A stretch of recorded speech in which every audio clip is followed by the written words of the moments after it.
जय शिवराय मित्रांनो, आज आपण आलोय छत्रपती शिवाजी महाराजांच्या आरमारी दलाचे आद्यस्थान मालवण येथील मराठ्यांच्या कल्पकतेचा आणि खडबडीत स्वभावाचा अखंड मिलाप आणि गौरवशाली भूतकाळाचा पुरावा असलेल्या सिंधुदुर्ग किल्ल्याला भेट द्यायला आता आपण आलोय मालवण जेट्टीला. येथून आपल्याला किल्ल्यावर जायला बोट मिळतात. इथं एंट्रीला तुम्ही बघू शकता मावळ्यांचे पुतळे उभे केलेत. यामुळे आपल्याला किल्ल्यावर जाताना एक ऐतिहासिक फील यायला सुरुवात होती.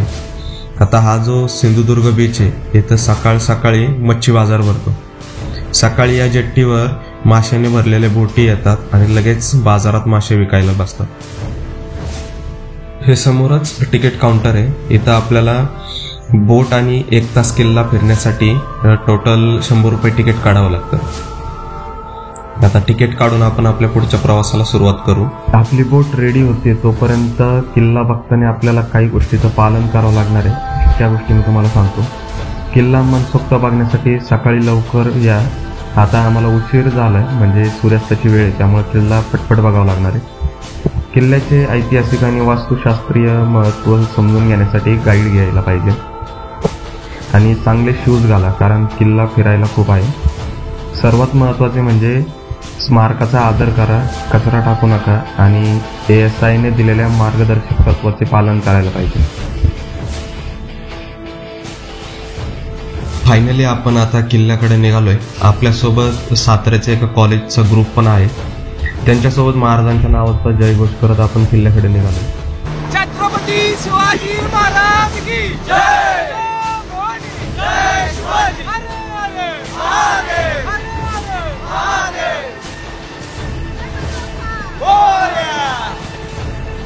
समोर जे आपल्याला छोटं बेट दिसतंय त्याचा इतिहास असा आहे की छत्रपती शिवाजी महाराजांनी सिंधुदुर्ग किल्ल्याच्या रक्षणासाठी पद्मगड किल्ला उभारला होता.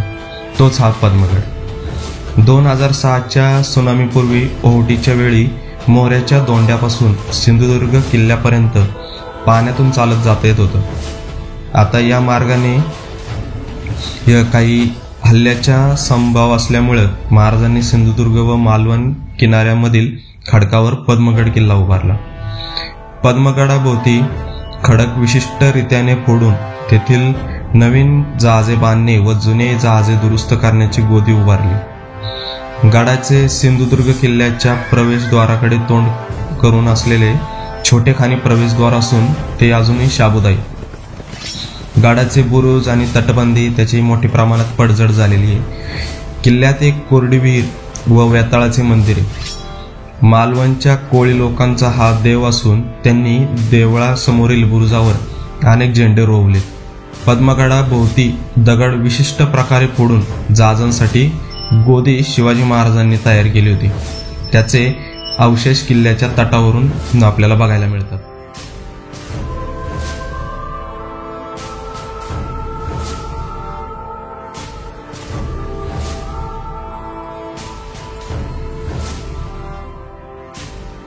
आपण आता किल्ल्याच्या महाद्वाराजवळ आलोय. हा किल्ला कुर्ते नावाच्या खडकाळ बेटावर उभारलेला असून 48 एकरात पसरलेला आहे. किल्ल्याच्या आजूबाजूचा पूर्ण भाग हा खडकाळ बेटांनी वेढलेला आपल्याला बघायला मिळतो.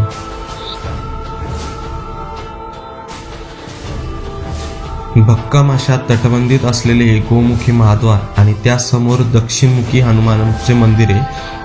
महाद्वारात प्रवेश करताच आठवलं की महत्वाच्या वास्तूचे पहिले दर्शन करू.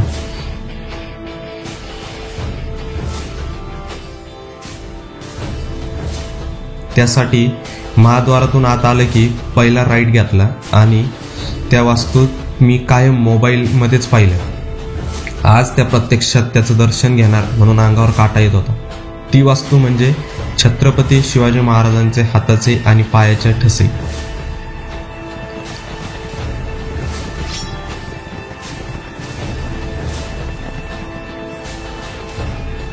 पायऱ्या चढून वर आले की समोरच महाराजांच्या पायाचा ठसा आपल्याला बघायला मिळतो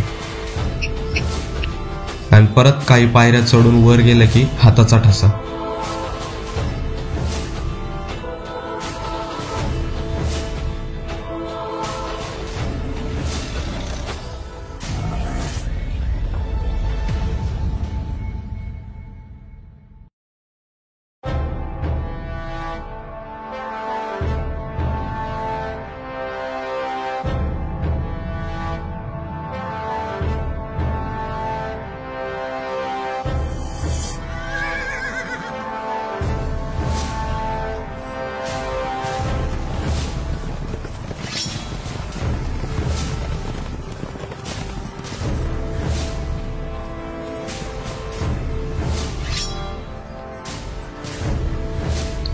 महाराजांच्या हाताचे आणि पायाच्या ठशाचे दर्शन घेऊन मन एकदम तृप्त होऊन गेलं होतं.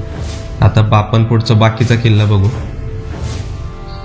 किल्ल्याची भव्यता, तटबंदीत जाड जाड भिंती आणि संरक्षणासाठी भिंतीचा वेगवेगळ्या प्रकारचे होल्स खरंच बघण्यासारखे आहेत. काही होल्स भाला, काही होल्स उकळलेले तेल टाकण्यासाठी, तर काही होल्स गोळीबार करण्यासाठी तयार करण्यात आलेले होते. सिंधुदुर्ग किल्ल्याची स्थापना आणि उभारणीचं उद्दिष्ट म्हणजे छत्रपती शिवाजी महाराज यांच्या आदेशानुसार सिंधुदुर्ग किल्ला बांधण्यात आला. हे काम 1664 मध्ये सुरू झाले आणि 3 वर्षे चालले. किल्ला बांधण्यासाठी कुशल वास्तू विशारद, गवंडी आणि हजारो मजदूर कामावर होते. या किल्ल्याचे त्या काळचे इंजिनियर म्हणजेच हिरोजी इंदुलकर होते. शिवाजी महाराजांनी हा सागरी किल्ला परकीय आक्रमणांना, विशेषतः युरोपियन आणि मुघलांकडून रोखण्यासाठी आणि कोकण किनारपट्टीवर आपली पकड मजबूत करण्यासाठी बांधला होता. कुर्ते नावाच्या खडकाळ बेटावर उभारलेला हा सिंधुदुर्ग किल्ला 48 एकरात पसरलेला आहे. किल्ल्याची मांडणी शत्रूच्या हल्ल्यांना तोंड देण्यासाठी डिझाईन केलेल्या या जाड भिंती आणि बुरुजासह कल्पक लष्करी धोरण कसे असले पाहिजे हे आपल्याला विचार करायला भाग पाडतात. आणि या किल्ल्याला आक्रमणाविरुद्ध धोरणात्मक सोयीस्कर बिंदू प्रदान करण्यासाठी डिझाईन केलेले 42 बुरुज आपल्याला बघायला मिळतात. आणि या प्रत्येक बुरुजावर येण्यासाठी या पायऱ्या अजूनही शाबूत आपल्याला बघायला मिळतात.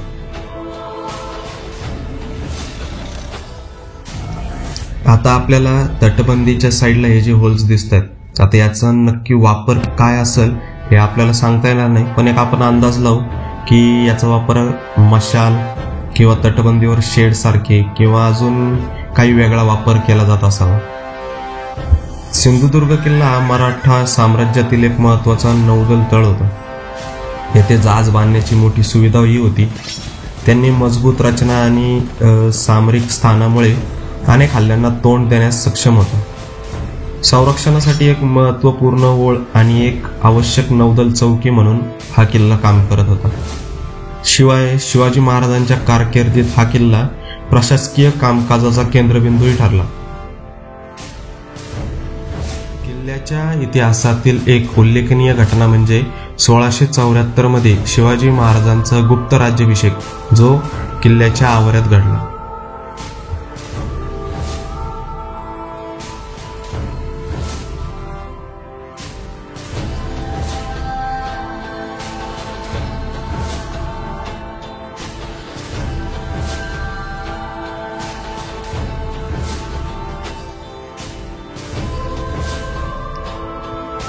सिंधुदुर्ग किल्ल्याच्या इतिहासात अनेक मोठमोठे युद्धांची नोंद झालेली आपल्याला बघायला मिळते. त्यातील काही महत्त्वाचे युद्ध म्हणजे 1661 साली पोर्तुगीजांचा हल्ला. शिवाजी महाराजांनी मालवण जिंकल्यानंतर पोर्तुगीजांना हा पराभव सहन झाला नाही आणि त्यांनी इसवी सन 1661 मध्ये सिंधुदुर्ग किल्ल्यावर हल्ला केला, पण महाराजांच्या सैन्याने हा हल्ला परतावून लावला. या युद्धात सिंधुदुर्गाची मजबूती सिद्ध झाली. त्यानंतर 1669 साली मोरोपंत, त्रिंबक आणि सिद्दीजोहरचा हल्ला झाला. आदिलशाही सत्तेच्या मोरोपंत, त्रिंबक आणि सिद्दीजोहर यांनी इसवी सन 1669 मध्ये सिंधुदुर्गावर हल्ला केला. मात्र किल्ल्याची मजबूती, तटबंदी आणि मराठ्यांच्या शौर्यामुळे हा हल्लाही फसला. 1720 मध्ये शिवाजी महाराजांच्या मृत्यूनंतर इंग्रजांनी सिंधुदुर्गावर 2दा हल्ला केला, इसवी सन 1719 आणि 1720. पण किल्ल्याच्या मजबूत बुरुजांमुळे आणि मराठ्यांच्या धाडसी लढाईमुळे इंग्रजांना पराभव स्वीकारावा लागला. त्यानंतर 1736 मध्ये कोकणच्या किनारपट्टीवर वर्चस्व मिळवण्यासाठी साखोजी आंग्रे यांनी सिंधुदुर्ग किल्ल्यावर हल्ला केला. या युद्धात मराठ्यांनी पराभव स्वीकारला.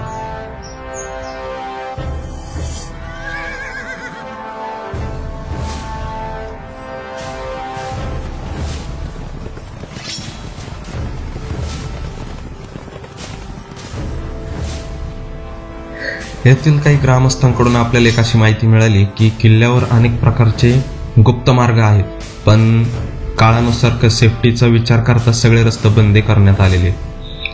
पण आता समोरच एक तटबंदीचा दरवाजा आपल्याला दिसतोय, जो गुप्त मार्ग आहे, जो ओहोटीच्या वेळेस पूर्ण आपल्याला बघायला मिळतो.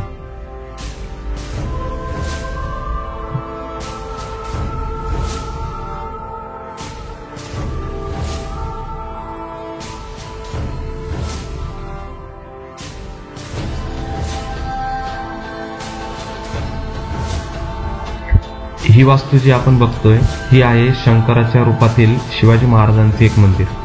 हे मंदिर इसवी सन 1695 मध्ये शिवाजी महाराजांचे पुत्र छत्रपती राजाराम महाराज यांनी बांधले होते.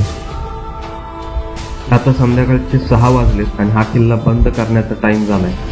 आता जाता जाता तुम्हाला एकच सांगा वाटतं की ते म्हणजे हा किल्ला फक्त फिरण्यासाठी नाही तर महाराजांच्याच पदस्पर्शाने पावन झालेली ही जागा आहे. इथं आपल्या मावळ्यांनी रक्त सांडले, युद्धाच्या खुणा सुद्धा या किल्ल्यावर आपल्याला बघायला मिळतात. महाराजांची दूरदृष्टी, गौरवशाली इतिहास, किल्ल्याच्या बांधणी मागचे धोरण या सगळ्या गोष्टी जाणून घेण्यासाठी किल्ल्यावर आवर्जून या. आणि आजही हा किल्ला आपल्या भव्यतेने आणि इतिहासाने सर्वांना प्रेरणा देत दिमाखात उभा आहे. अशाच नवनवीन ऐतिहासिक माहितीसाठी चॅनलला सबस्क्राईब करा. जय जिजाऊ, जय शिवराय.